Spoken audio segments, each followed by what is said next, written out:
Coming up on the April 3rd edition of Sports Extra, we are going back to the ship. One team stands between the Tar Heels and redemption. We have coverage from Franklin Street to Phoenix to tell you all you need to know about the matchup against the Zags. And we'll break down what went right and what went wrong in the nail-biting Final Four win against Oregon. Plus, North Carolina lawmakers have repealed HB 2. We tell you what this means for sports in the state. All that and so much more. The National Championship edition of Sports Extra starts right now. From the University of North Carolina School of Journalism and Mass Communication, covering the full range of Tar Heel athletics, this is Sports Extra. Redemption. That's been the message all season long, and now UNC is only 40 minutes away from capturing a sixth national title. Welcome to Sports Extra. I'm Rivers Upchurch. And I'm Peyton Walker. The Heels tip off in just a few hours, and before they do, we have lots to talk about. Before UNC advanced to the title game against Gonzaga, the Heels had to get through the Oregon Ducks. Offensive rebounding has been the Heels' key to success all season long, and on Saturday night, it took every last rebound to pull out the win. Joel Berry's night started out with this lights-out three-pointer, bang, but he missed his next 10 shots, and the Ducks used it to their advantage, going on a 13-4 run in less than 5 minutes. The Heels found themselves down by their largest tournament deficit, 8 points, but don't you worry. Justin Jackson had a signature floater to kickstart the Tar Heel run. Left-handed over the shot blocker, nothing but net. That is money. A nice assist here from Nate Britt to Kennedy Meeks puts the Heels back on top going into the break. And the pressure and pace picked up in the second half. Look at the defense here from Meeks and Berry, forcing a turnover, sending it up to May, to Jackson for three. Oh, yes, the Heels led the entire second half, but with 6 seconds to play, the Ducks find an open Keith Smith to close the gap to just one. UNC goes to the line with 5 seconds left, and Meeks misses not one but both free throws. But Theo Pinson tips it back out to Joel Berry, and he'll go to the line with 4 seconds left. He also misses both free throws, but player of the game, Kennedy Meeks, grabs the offensive rebound, kicks it to Theo Pinson, and Carolina is going back to the title game again. Tar Heels 77, Oregon 76, and Roy Williams was relieved. Feel very lucky, but that's okay.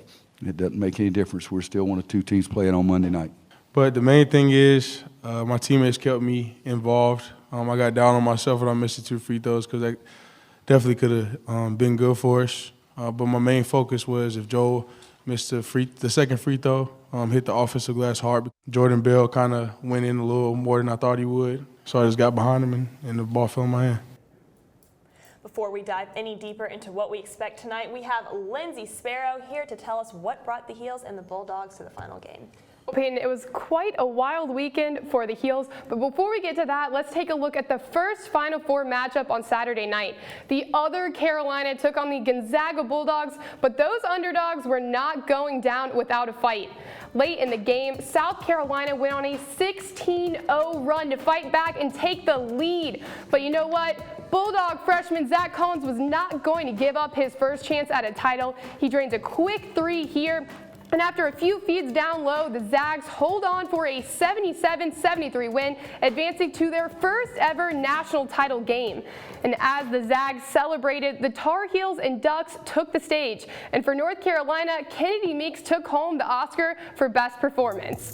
Meeks carried the Heels on his back, tying his career high of 25 points, adding 14 rebounds, 3 steals, and 0 turnovers.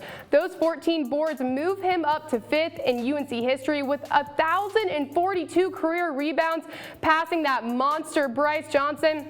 And of those 14 rebounds, the most important came in the last 4 seconds of the game as Meeks grabbed Joel Berry's missed free throw to seal the win.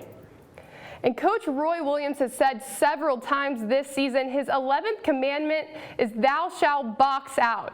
And in the final seconds, the Heels did that twice. That won them the game despite a subpar shooting performance. Take a look at these shooting stats. The team as a whole shot less than 37%, the lowest field goal percentage in a win this season. And on top of that, if you take out Kennedy Meeks, who went 11 for 13, the team shot 25% from the floor. But despite their poor shooting, crashing the boards and creating second chance opportunities continues to prove effective for UNC. So a tough, nail-biting game for the Heels, but as they say, survive and advance, and you know what? They did just that. Well, I'm sure the fans hope that they keep the momentum going. Thanks, Lindsay. After Saturday's oh-so-close victory, many people took to Franklin Street to celebrate the win. After the game, fans took to Franklin Street, and they definitely wasted no time after watching the game to show off their Tar Heel pride. People started fires and jumped over those fires. Tar Heel fans yelling and screaming, and of course, all Carolina blue everywhere. So what's the scene like on Franklin Street now? Our basketball analyst Brett Thompson is there to tell us about the team standing between UNC and its 6th national title. Brett? Well, Rivers, I'll tell you what, it is wet outside here on Franklin Street right now. I really wish I had a ceiling or a roof to cover up my head, but that has not stopped Carolina fans from congregating and buzzing, hoping that later tonight they can storm that crosswalk right behind me, that intersection, and celebrate a national championship victory. To get to that point, though, it's going to be a dogfight with Gonzaga. Let's take a look at some numbers about the Dogs to get to know them just a little bit better. First things first, Gonzaga has only lost one game this season. That's it. They lost to BYU in February, and that is it as the wind is picking up here in Chapel Hill. Now, the last team to make the title game with one loss was Derrick Rose's pre-SAT scandal Memphis team back in 2008. The last one before that was Illinois in 2005. We all know how that ended for Carolina. Now, you will not find a better defensive team in the country than the Zags. They rank first in the nation in adjusted defensive efficiency, giving up fewer than 87 points per 100 possessions. That's absolutely insane numbers.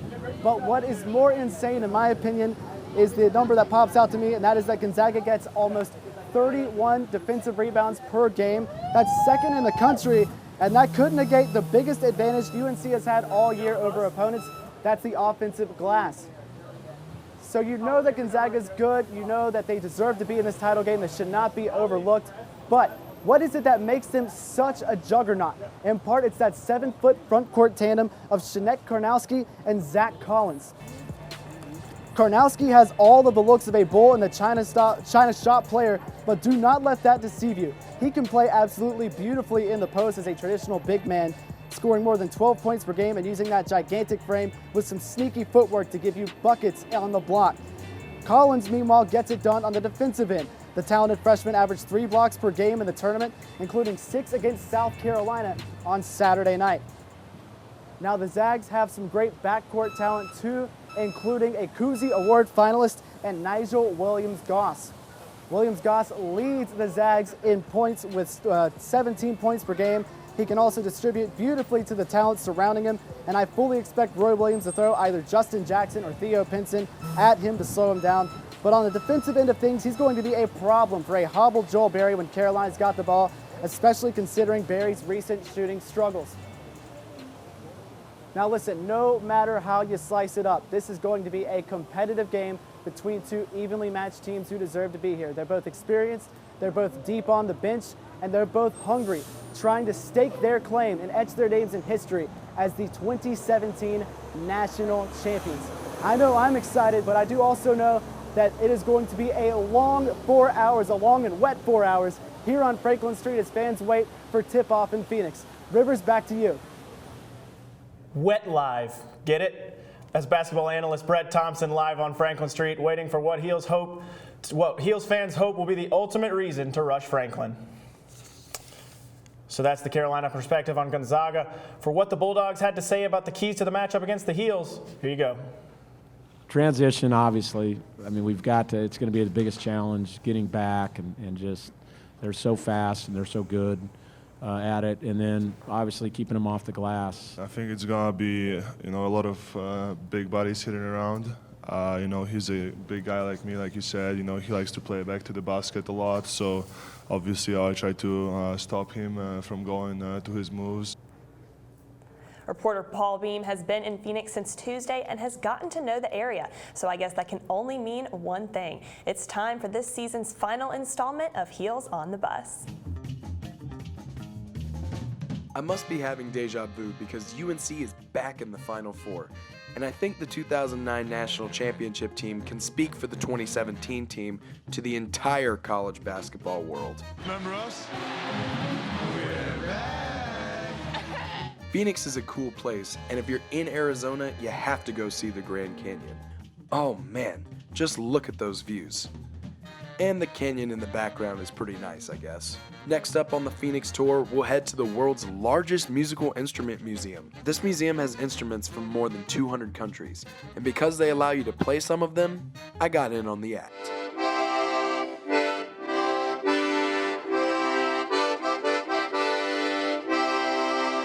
Beautiful and talented. Man, I'm awesome.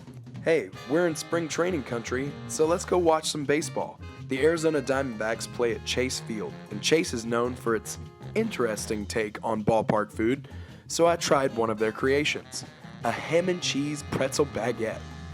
It's a weird concoction, but man, is it tasty.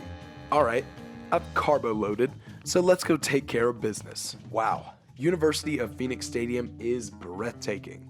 The Heels didn't make it easy on themselves, but... Speedy player to do that. Long. Second one, no. Carolina saves it on the glass. Carolina is going back to the ship, and this time they're gonna bring it home. That was Paul Beam reporting from Phoenix. Gonzaga is a great team that matches up well with the Heels, but there's just something special about this Carolina team. These guys might give fans cardiac arrest once again, but when the dust settles, will they be kings of the desert? Paul and other UNC fans have traveled to Greenville, Memphis, and now Phoenix for this year's tournament. But in the future, the Tar Heel faithful could be staying here in the Old North State for championship games. The North Carolina legislature has repealed the controversial bathroom bill, HB2, and Lex Juarez tells us what that means for the future of sports here at home. Spirit's Pub and Grub is a popular spot for grabbing a bite and watching sports. Did we get busier on games? Absolutely. It's close to the Wake Med Soccer Park, which hosts tournament games for the NCAA. During tournament times, we do have a lot of business because there's a lot of hotels around. Wake Med Soccer Park's down the street. But since the NCAA started pulling tournament games from North Carolina, business has been lacking at tournament time. I had a harder time just making ends meet. The NCAA gave North Carolina an ultimatum. Repeal HB2 by March 27th or don't host any tournament games for the next 5 years. Legislators were able to pass what some are calling a compromise, barely meeting the NCAA's deadline. Still, those in the LGBT community aren't happy. Our social rights and our civil rights are still being put in jeopardy because of that. And it's, in my opinion, the repeal is simply a cop-out. While some argue that the new bill was just a way to keep sports in North Carolina, legislators for the bill say there were important reasons the compromise needed to be made. We need to lift the stigma of what HB2 was and clear it out and be able to start over and bring jobs back, bring games back. The assistant manager of Spirits agrees. The economic impact that it had on North Carolina was a bit ridiculous, but politics aside, it's a smart thing they repealed HB2. The NCAA hasn't said whether tournament games will return to North Carolina or not, and the organization might not make a public statement until later this week. In Raleigh, I'm Lex Juarez reporting. The ACC men's basketball tournament will be in Brooklyn next year, but could return to North Carolina as early as 2019. When Sports Extra returns, the men's lacrosse team took on arch rival Duke Sunday night. One of the teams pulled off a thrilling fourth quarter comeback. You've got pre-diabetes, but with more exercise and a change in diet, it can be reversed. I've tried exercising. It just makes me hungry for bacon. I love bacon, too. And who really likes to exercise? Not me. Me neither. Nobody. So we're good? What? Oh, you still have pre-diabetes. Big time.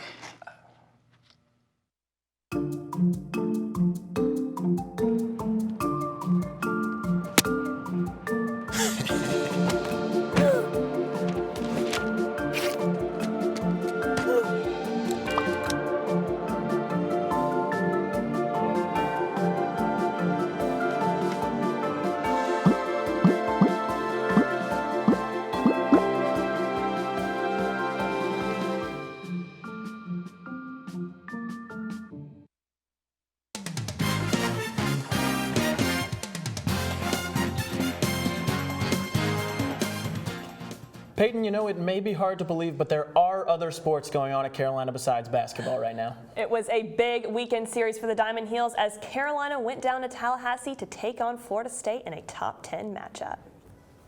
On Friday, J.B. Bukowskis showed out in his start, striking out FSU slugger Cal Raleigh with 2 men on, one of his 10 Ks on the day. And Brian Miller put the Heels on the board with this solo home run to lead off the third, but a wild pitch in the 7th pulled the Noles within 1. And then in the 8th, Ashton McGee hits a laser inside the right field foul pole to extend the Heels' lead, and Carolina takes the series opener 3-1.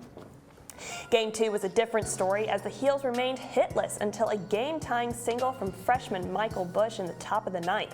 And you know what that means, free baseball. In the 11th, the Heels took their first lead of the night on a Cody Roberts single that brought home Brandon Riley. And a double from Brian Miller sealed the deal for the Heels, who went on to win 5-2. Going for the sweep on Sunday, Carolina jumped out in front with Ashton McGee's 2-run homer in the first. FSU responded with 6 unanswered, including this 3-run bomb from Rhett Alpin.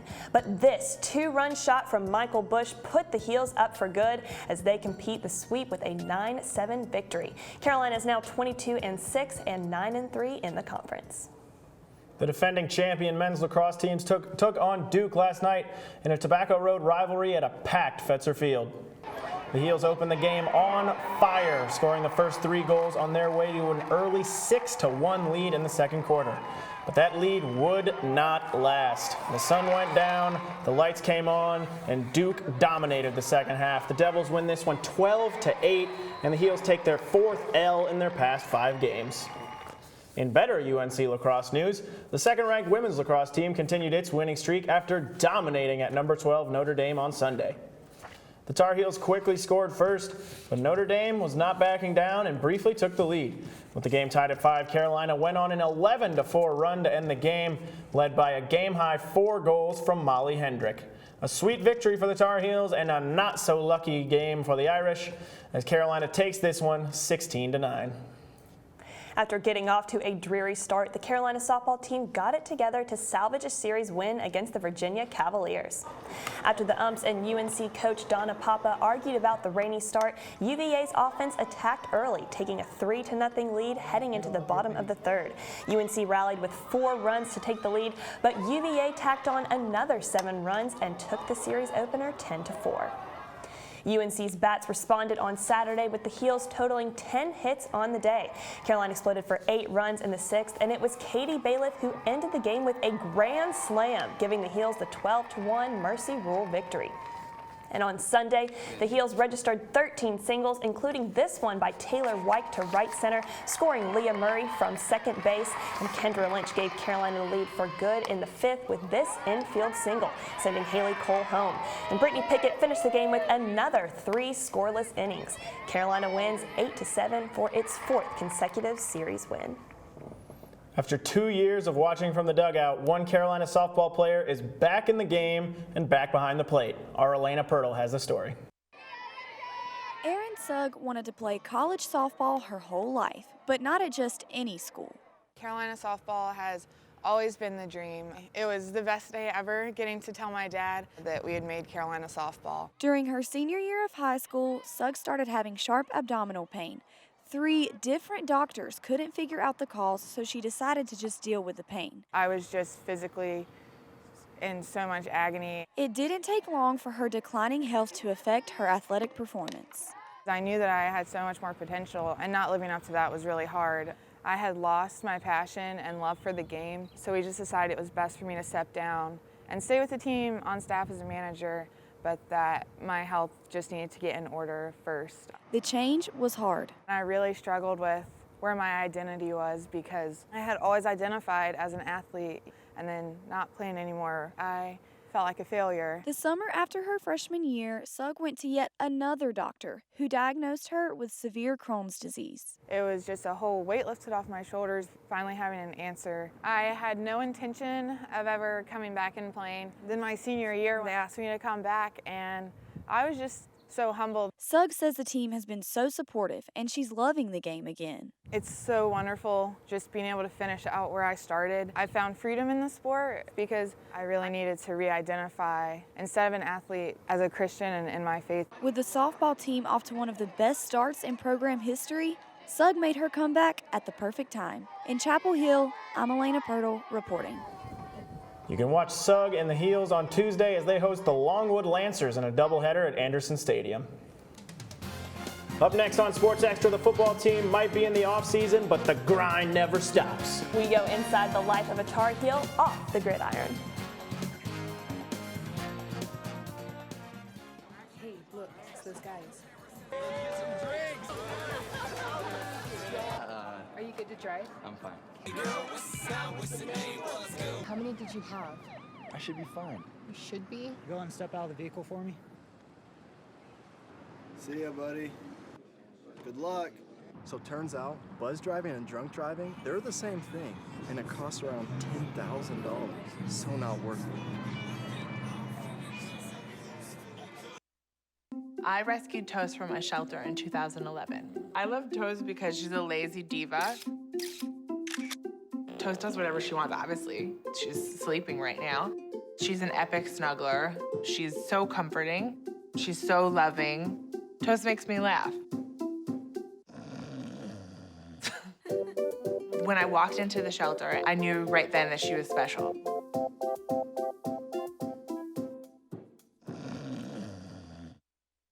Patriotism. It inspires passionate debate, and it's worn like a badge of honor with good reason, because it means love and devotion for one's country. But what really makes up this country of ours? It's the people. To love America is to love all Americans. This year, patriotism shouldn't just be about pride of country. It should be about love, love beyond age, sexuality, disability, race, religion, and other labels. Because love has no labels.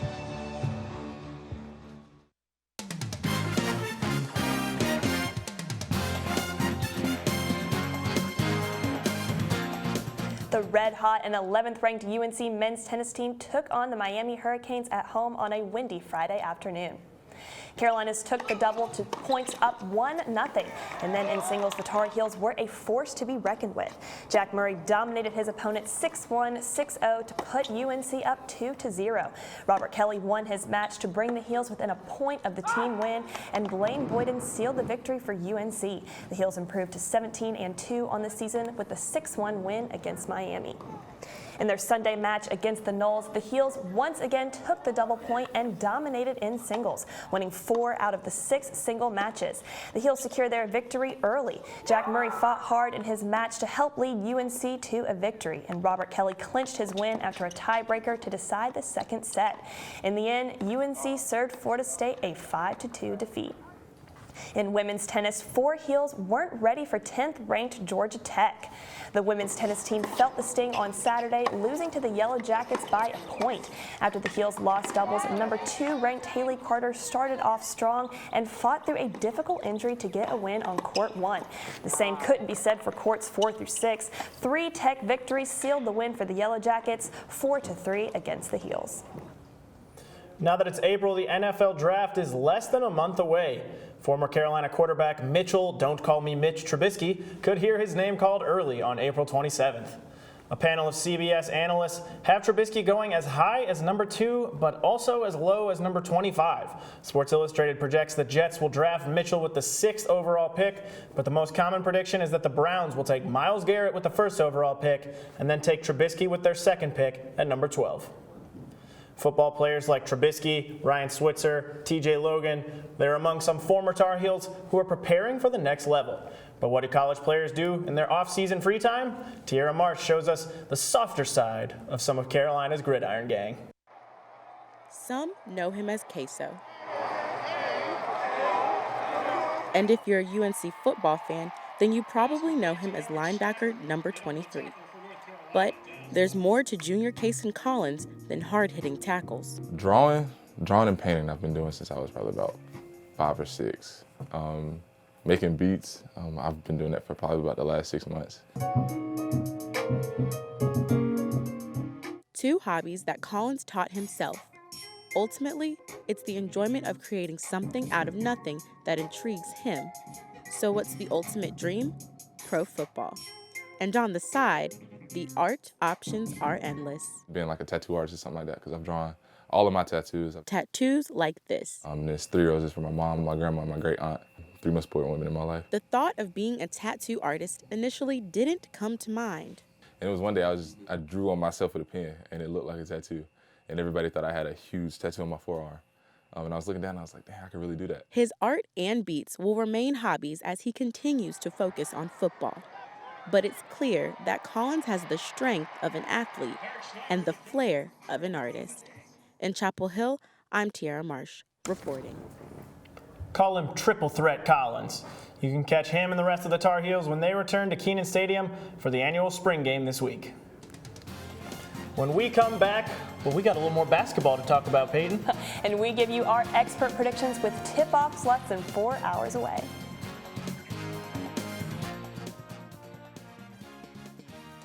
I see you mobbing over her. Let's go. Let's mob. Let's crawl. Let's crawl. Let's crawl. Hey, yo, we mobbing. Come on, girl. Let's crawl. Hey, yo, let's crawl. Hey, yo, let's crawl. Hey, let's crawl. Hey, yo, let's crawl.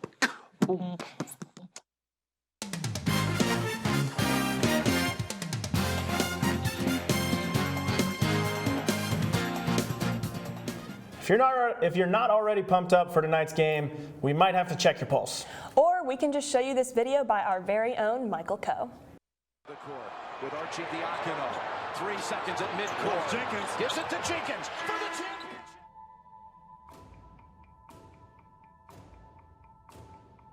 A great work ethic, so we can not only play the last Monday night, must be the last team standing on Monday night.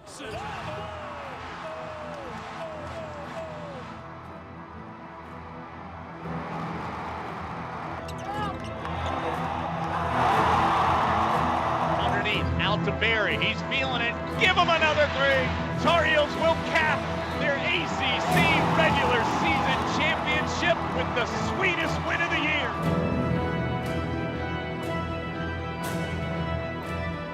The steal, another turnover for North Carolina. Harford all the way in, up and under it goes. I get cold chills. We were that close last year. We want to be the last team standing.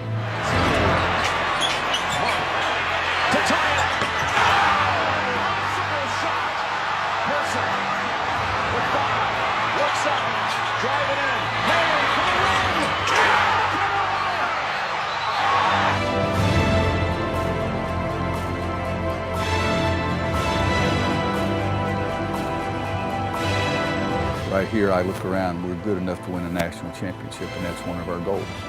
All right, but you got to put forth the effort and intensity every single day. Second one, no. And Meeks! Carolina saves it on the glass. How about that? The best rebounding team in college basketball is headed to the title game.